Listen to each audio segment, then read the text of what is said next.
Okay, we get an opening statement from coach and then take questions after. So raise your hands, please. Or it's gonna be a stage match. We're in Vegas.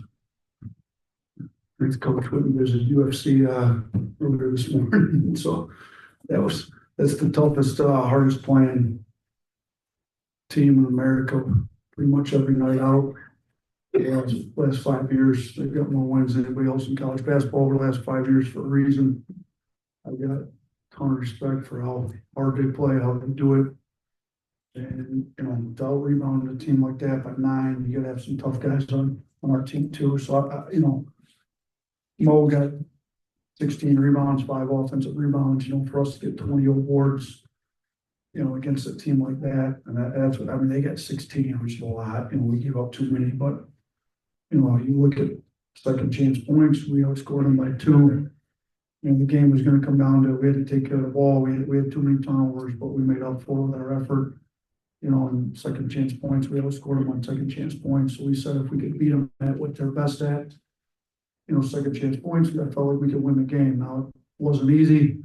Defensively, they're great. They put a lot of pressure on us. We turned it over too much, but there's some guys make some shots late. Our defense was great, both at the end of regulation and in overtime. I think they went 1 for 10 overtime. Now, part of that, maybe they're tired, and I think we're probably a little deeper. And you get a guy like Dioubate come off the bench, give you 28 minutes, and thought that was huge. So, Holloway off the bench, I thought made big plays on both sides of the ball. One turnover late, he got in there and got his hand on it when they were trying to go to the post up. So, proud of all our guys. I thought Mark, was patient. Let the scoring come to him, hit some big shots, got to the free throw line, made his free throws. We got to do a better job as a team making our free throws, but I thought Mark did a pretty good job. And Mo was 100%. So he's been working. Mo just stays with it. Gonna be more proud of the entire team, particularly these 2 guys sitting next to me right now. Any questions for players? Just players first. For either player, you guys overcome a first half deficit, go up by 8 in the second half, and then squander that. As the coach mentioned, the depth on this team, did that sort of help you not become deflated when Houston makes that late charge that you had 2 guys come off the bench, score double figures, sort of mentally where you're at once they make their comeback? Yeah, I feel like it really showed when we went to overtime. We had so much depth in the game. We were able to really push the pace, and they really kind of couldn't handle it because they were so fatigued. But the depth on this team is really what makes it special. Anything else for players? Local media back home. Charlie, if you have a question for players. Yeah, for Mark, just going scoreless against Illinois, how good was it to kind of get things going and in this and start off the tournament with a win? My teammates really built me up. They constantly told me to keep shooting. If you miss the first 3, they believed I was gonna make the next 4. So my teammates really uplifted me, and I can't do it without them because they gave me all the confidence tonight. Katie? Just bouncing off that, Mark, that first 3 that went in tonight, how good did that feel? And then kind of was that able to get you going tonight? That first 3 felt really good. It gave me a lot of confidence to shoot the next open shot that I had. Jack? Yeah, Mo, obviously huge performance on the glass. How much do you relish playing against these physical teams like Houston and being able to, go up against some of these big bodies in the paint and have success against them? I just play my game honestly. Even if it was like any other team that we played, I would have brought the same intensity in the game. I know what I do good on the court. So coach told me for the game, this is a Mo Dioubate game. So I was prepared for it. Either if you played any other team, I was gonna bring the same intensity. So, and I brought it tonight, and we got the win. Anything else for the players? Thanks, Mark. Thanks, Mo. 16. We'll start in person with Coach. Nate, it's more nice, a big day for Rutgers fans.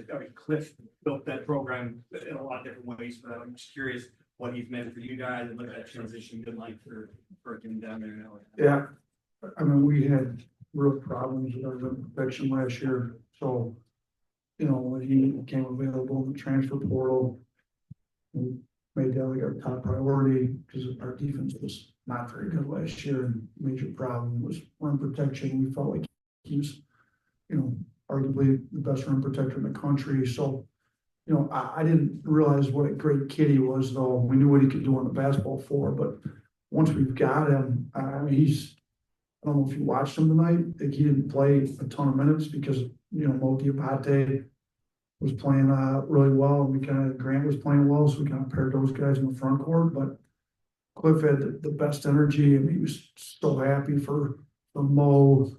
You know, and hopefully tomorrow night's Cliff's night. Who knows? But you know, he should have fresh legs. But I think his attitude, his character, how he treats everybody in the program, and then on top of that, he's gives us a presence at the rim. I mean, he's really good. So, you know, we're going to need him to win big games this year. He was good in his minutes tonight, but he's just an unbelievable kid. So I'm super happy we get to have him for his last year, and I'm sure Rutgers, you know, have all the best things to say about him from his years there before we were able to get him for his last year, because he's an unbelievable kid. Nate, when you talk about that depth, and Mark commented, how big was Darian Reed stepping up, and I don't think anybody really expected him to come across there and come up with a big block, which of course left the team. Listen, Darian's athletic, plays hard, it's about the right stuff. You know, he was out a lot. He had a couple different injuries in the summer and in the fall, so he wasn't able to get the reps. A lot of the, you know, like LeBaron got. LeBaron's been injury free, you know, thankful. So, you know, we've been trying to get Darian going. We knew he had the size to be a great perimeter defender, and we needed him tonight. I mean, you know, he was second on the team in plus minus. You know, he was +7, you know, when he was in there for his 18 minutes, and he was in, we put him in to get big stops, and, you know, he rolled with the role that we gave him tonight with being a stopper. I thought he hit a big three there too. You know, he finished a big one at the rim in a run. You know, he did well all around. I thought this was his best game, and we need him. We don't win the game without him. So, you know, a different guy's going to step up different nights, and sure he's going to have a big scoring game here coming up soon, but he's just been doing whatever we need him to do to get wins, you know, so far. 3 straight games against top 25 teams. What are you seeing in terms of progression and growth over this last few games? You know what, the Purdue game, we got manhandled a little bit. I didn't think our physicality was where it needed to be. You know, we turned the ball over too much. The ball didn't move. I thought if we'd have brought the intensity we brought tonight to that game, it might have been a little bit different. But that's why you're playing. You know, we like to schedule good programs. Purdue's one of the best programs in the country over the last 5 years or so, and they exposed some stuff we needed to work on. And I think what they exposed, we've gotten better at. The ball's been moving a lot better. Our post D's been a lot better. Our rebounding, our toughness has been better. So, you know, we were better against Illinois. Illinois is a really skilled, great offensive team. I thought we were solid on defense for a lot of that game. Our offense was significantly better than Purdue. And now we kind of go back to a game against Houston where it's kind of just gritty, tough, physical, you know, great defense and rebounding team. And we matched their physicality for most of the game. So now we got a Rutgers opponent. I think this is all in the top 25. This is 4th straight. They're out. They just dropped. Oh, because they lost to Kennesaw State. 2 days ago, there. Yeah, they're good. I told our team, you know, Antoine Petway, the head coach at Kennesaw State, was my assistant for 4 years. He's done a great job. You know, and I think, you know, maybe Rutgers, they're a little young. I'm sure they didn't expect Kennesaw to be as good as they were. And I told them we're going to get a whole lot different version of Rutgers, I'm sure, than what happened at Kennesaw. They're super talented. I mean, both those guys are supposed to be top 5 picks. Somebody told me it looks like it from a little bit of film I've watched. I got to get back and watch a bunch of film tonight and see what they're doing. But they've, you know, Coach Pikel's done an unbelievable job there. They're tough, physical, you know, similar to Houston and some of that in that regard in some ways. We're going to have to bring it against them again. They'll be a little bit younger with some like high level talent, you know, with Harper and Ace Bailey. So they're good though. They're really good. We're gonna be ready to go tomorrow. 3 questions from Zoom. Start with Blake. Hey, Coach, just how good of a fit is Aiden Holloway for this system and just the way that he's able to push the pace, the passes he makes, his shooting, and just everything like that? Super skilled, shoots it really well, can stretch the floor, makes great reads as a point guard, can really pass the ball. He's gotten significantly better on defense. We challenged him on the defensive end, challenged him to make some plays. We challenged him to rebound the basketball. He ended up with 3 rebounds, which, I think he told me he's going to have 6. So we'll take 3. He contributed to us, out rebounding them by 9, but he made some tough plays. So I think he's a great fit for us with how we spread the floor out and how we value skilled, unselfish guards that can really stretch the floor with his shooting. And he doesn't miss many shots when in practice. Yeah, I've seen him make some really tough shots and deep shots, and he's been great for us. 2 more, Katie. Yeah, hey Nate, how big was that sequence with about 12 minutes left where Mo had the block on one end of the floor and then Latrell hit the 3 to give y'all the biggest lead at the time? And then just overall, kind of how did Mo's defense tonight set up the offense a lot of times? I mean, Mo was great on defense, his rebounding, and his those 3 block shots he had. I mean, they were timely blocks. I mean, he erased some mistakes, and we talked. He had a little bit of Noah Clowney in him, if you will. Noah was. Our defense was 3rd in the country that year. Noah was with us, and he erased lots of mistakes. We kind of need a guy that can play the 4, pair him with Grant at the 5, or even Cliff maybe sometimes at the 5, and make some plays. But that sequence where he got the block, we came down at the 3, that's big. I mean, basketball's a game of runs. We started out on the bad side of the run. We didn't play very well to start the game. And they got up. We went on the big run, went up 8.